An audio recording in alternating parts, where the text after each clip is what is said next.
Hello students, हम chapter number 18 पे हैं। ठीक है ना।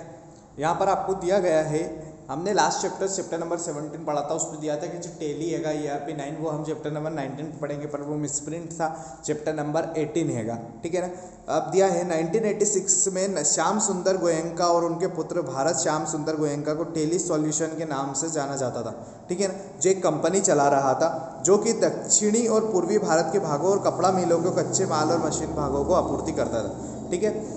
टेली शक्तिशाली लेखांकन सॉफ्टवेयर है जो एक प्रौद्योगिकी द्वारा संचालित होता है जिसे समवर्ती बहुभाषी त्वरित प्रौद्योगिकी इंजन कहा जाता है। इस सॉफ्टवेयर का उपयोग करना आसान है और इसे केवल एक उद्यम से जुड़े जटिल प्रतिदिन की गतिविधियों के लिए डिजाइन किया गया है। टेली अकाउंटिंग सिद्धांतों, इन्वेंट्री और डाटा अखंडता के आसपास व्यापक समाधान प्रदान करता है। टेली में वैश्विक व्यापार को शामिल करने की सुविधा है। टेली सॉफ्टवेयर इंटरफेस का उपयोग करने में आसान होता है जिससे इसमें सरल रूप से आसान बना दिया है। टेली मुख्य उत्पाद एवं इंटरप्राइज रिसोर्स प्लानिंग सॉफ्टवेयर है जिसे टेली ERP 9 नामक एक एकल उपयोगकर्ता और मल्टी यूजर लाइसेंस के साथ कहा जाता है। कई शाखाओं के साथ बड़े संगठनों के लिए टेली ERP 9 की पेशकश की जाती है। सॉफ्टवेयर लेखा, इन्वेंट्री प्रबंधन, कर प्रबंधन, पेरोल आदि सभी कंप्यूटराइज अकाउंटिंग के उदाहरण हैं। टेली अकाउंटिंग सॉफ्टवेयर इन्वेंट्री प्रबंधन, स्टॉक प्रबंधन, इनवॉइस क्रय, ऑर्डर प्रबंधन, डिस्काउंट, स्टॉक वैल्यूएशन इत्यादि पद्धति के आसपास का समाधान है। अब जो टेली हैगा ये पूरा अकाउंटिंग बेस्ड सिस्टम हैगा। ठीक है ना। आप इसमें सारी चीज़ें मैनेज करके रख सकते हो, आप पूरा डाटा रिकॉर्ड करके रख सकते होगे, कब कैसा यूज़ कर रहे होगे। जिस व्यक्ति ने आप 11th क्लास में उसमें से किसने कंप्यूटर का कोर्स कर रखा होगा, टेली वगैरह करा होगा, तो उसको इसके बारे में बहुत अच्छे से जानकारी होगी। अब यहाँ पर क्या दिया गया है कि जो भी चीज़ें आप अकाउंटिंग में करते होगे, ठीक है ना, टेली जो हैगा वो नॉर्मल सभी के लिए अवेलेबल हैगा। इजी सॉफ्टवेयर है, आप सारा डाटा उसमें रख सकते हो। आप अपना लेन देन रख सकते हो कि मुझे किसी को माल देना हैगा, माल खरीदना है या फिर माल बेचना है, पैसा लेना है, पैसा देना हैगा। ठीक है ना। आप इन्वेंट्री, आपका जो स्टॉक हैगा उसकी जानकारी रख सकते हो, आप अपने इक्विपमेंट की जानकारी रख सकते हो, सारी चीज़ें आप इसमें कर सकते होगे। ठीक है। अब फर्स्ट आता है लेखा बेस्ड सिस्टम की एप्लीकेशन। फर्स्ट होती है कि इन्वेंट्री कंट्रोल मैनेजमेंट। इन्वेंट्री का अर्थ है जिसके द्वारा सभी आइटम की पहचान, मूल्य और ट्रैक किया जाता है। नीचे एग्जाम्पल के तौर पर दे रखा है item name, quantity, shoes 1000, item name, interface shoes, quantity 1000, date 447। अब आपको यहाँ पर ये चीज़ें दे रखी है कि कौन सा आइटम कितनी क्वांटिटी में आपके पास में अवेलेबल। अब मैं अंदर जाके बार बार गिन के तो नहीं आऊँगा गोडाउन में, ठीक है ना, कि मेरे पास में कितना माल है, कितना बिक गया, कितना बचा। ठीक है ना। या फिर चलो ठीक है, आपके पास में 1000 शूज़ हैं, आपने 20 बेच दी। अब कौन से मॉडल के कितने बेचे हैं, कौन सी डिज़ाइन के कितने बेचे हैं, कौन सा स्टॉक है, कौन सी साइज़ है, ये आपको नहीं है। बट यहाँ पर आप कंप्यूटर में एक बार देखने पर आपको सारी जानकारी मिल जाएगी कि कौन सा माल आपने कितना बेचा और कितना है आपके पास में। नेक्स्ट आता है वित्तीय अकाउंटिंग। यह किसी भी संगठन का एक महत्वपूर्ण कार्य है। मुख्य उद्देश्य अधिकारियों, लेखांकन, रिकॉर्डिंग, माप, संचालन, बाह्य उपयोगकर्ता के लिए जारी किए गए फैसले और संचार वित्तीय वक्तव्यों के लिए निगरानी, नियोजन और नियंत्रण है। ठीक है ना। अब यहाँ पर ये चीज़ दे रखी, लिखा है item name, date, particular cash and cheque, interface, date, तारीख दे रखी, पर्टिकुलर कैश, डेबिट और क्रेडिट। ठीक है। अब आपको यहाँ पर साफ साफ दिख रहा है कि आपको कैश मिला है 5000 रुपये, डेबिट हुए और क्रेडिट हुए 4000 रुपये। ठीक है ना। 5000 रुपये आए हैं और 4000 रुपये गए हैंगे। कब हुए? 10 तारीख के दिन।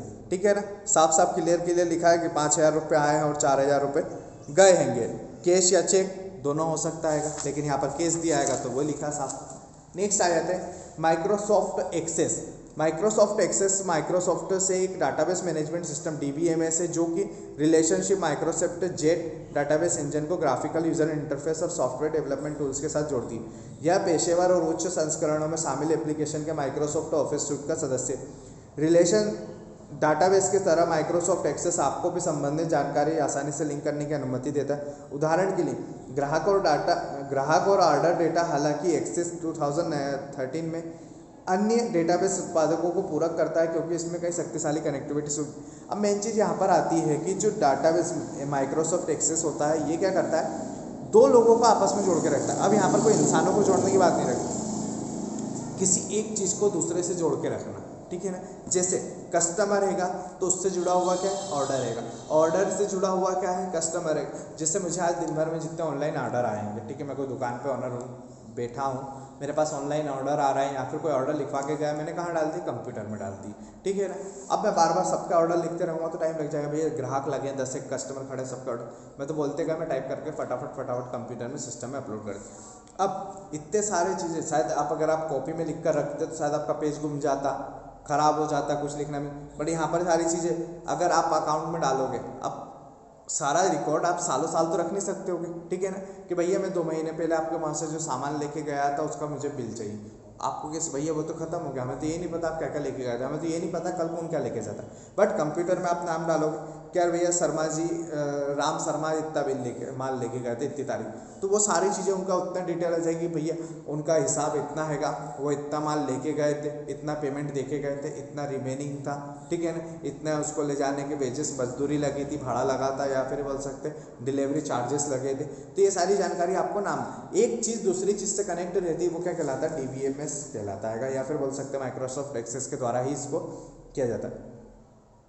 अब नेक्स्ट इसमें आ जाते हैं आर्किटेक्चर में आ जाते हैं, किसी भी प्रोसेस को बुलाने के लिए जिस प्रणाली का उपयोग किया जाता है वह नाम एक ऑब्जेक्ट हो सकता है। प्रवेश शुल्क डेस्कटॉप डाटाबेस के भीतर मुख्य object table, query, form, report, ठीक है ना। अब आर्किटेक्चर ये बोल सकते हैं कि आप कभी भी किसी भी चीज़ को बुलाते होंगे, ठीक है ना, तो आपको सबसे पहले क्या चाहिए, उसका नाम चाहिए, एक उद्देश्य चाहिए, भैया बुला, आप किसी अपने फ्रेंड को बुलाते हो, आप मम्मी पापा को आवाज़ लगाते हो या वो आपको आवाज़ लगाती हैं, तो उसके साथ किसी रीज़न के कारण ही लगाते हो, बिना मतलब तो आपको बुलाएंगे नहीं। तो यहाँ पर भी वही चीज़ें हैं, सबसे पहले चाहिए आपको एक ऑब्जेक्ट चाहिए, या फिर बोल सकता हूँ किसी चीज़, आप कस्टमर है, आप कस्टमर नंबर से लिखते हो, आप उनके नाम से याद रखते हो, ठीक है, तो आप नाम से याद रखोगे कि नहीं, आज शर्मा जी आए थे, आज वर्मा जी आए थे, आज ये आया था, आज वो व्यक्ति आया, तो ये सारी चीज़ें आपको याद रहेगी, ठीक है ना। ये क्या होगा, ऑब्जेक्ट होगा। जैसे आप लोगों का स्कूल का आएगा, ठीक है ना, तो स्कूल में आपका ऑब्जेक्ट क्या हो गया, रोल नंबर हो गया।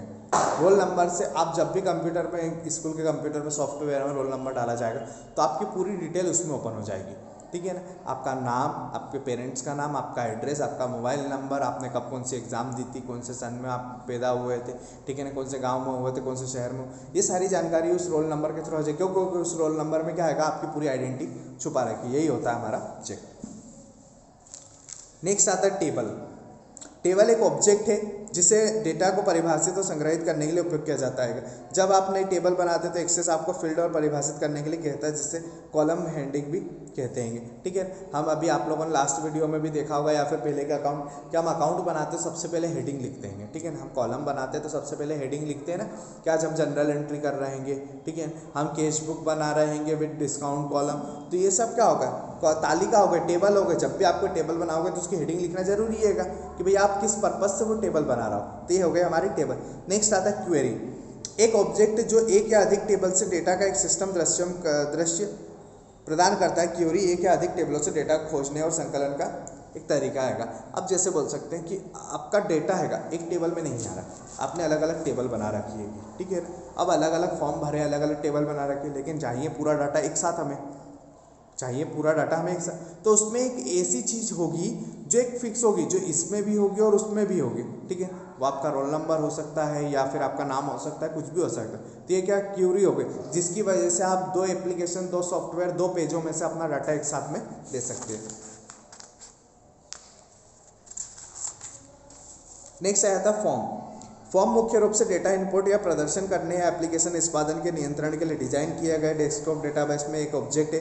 आप अपने फॉर्म को क्वेरीज या टेबलों से निकाले जाने वाले डेटा की प्रस्तुति को अनुकूलित करने के लिए फॉर्म का उपयोग करते हैं। अब फॉर्म हम क्यों भरते हैं, फॉर्म का यूज़ क्यों करते हैं, ठीक है ना। फॉर्म का यूज़ ये होता है कि आप अपना जो भी डाटा इधर उधर कॉलम, रोज और इनमें रहता है उसको सबको क्या कर देते हो, आप इकट्ठा एक साथ में ले आते होगे, ठीक है।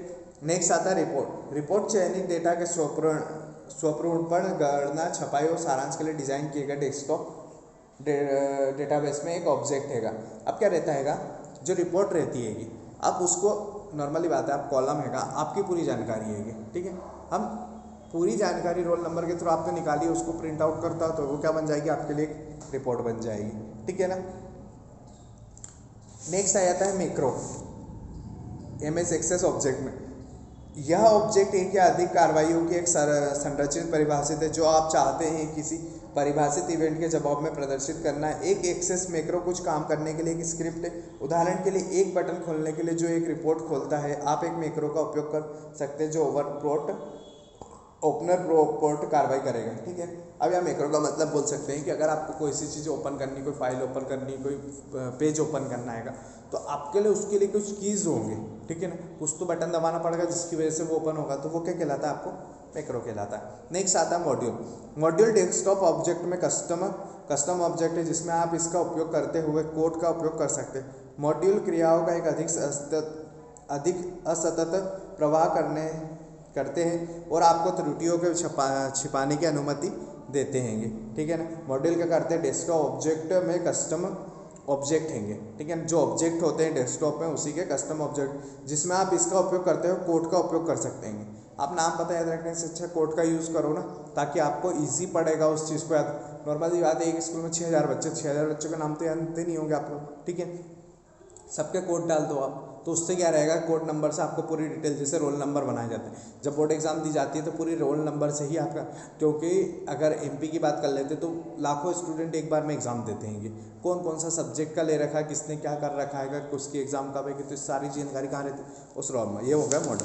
अब नेक्स्ट आपको ईआर मॉडल दिया है, तो ईआर मॉडल के लिए आपको 12th की अकाउंटिंग की चैप्टर नंबर 17 या फिर 19 है समथिंग, ठीक है ना, आपको उसकी वीडियो देखनी है। आपको उसमें ईआर मॉडल है का पूरा डीपली तरीके से सारी चीज़ें आपको वहाँ पर एक्सप्लेन कर रखी है मैंने, ठीक है ना। तो इसी के साथ हमारा ये चैप्टर कंप्लीट होता आएगा। Thank you.